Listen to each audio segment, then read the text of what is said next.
अस्सलामुअलैकुम वरहमतुल्लाहि वबरकातुहू। मेरे सामाईन, मैं अल्लाह के फ़ज़ल और करम के साथ आज की नई वीडियो लेकर हाज़िर हुआ हूँ। मुझे उम्मीद है कि आप सब खैर व आफ़ियत से होंगे।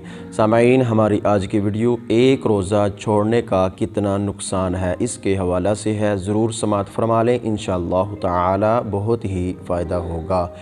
सामाईन, हम अपनी वीडियो को शुरू करते हैं टाइम को ज़ाया किए बगैर।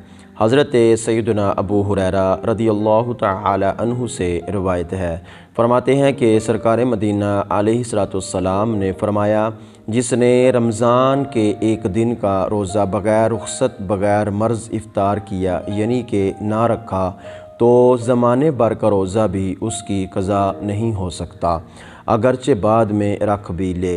यानी कि वो फ़जीलत जो रमज़ान मुबारक में रोज़ा रखने की थी अब किसी तरह नहीं पा सकता।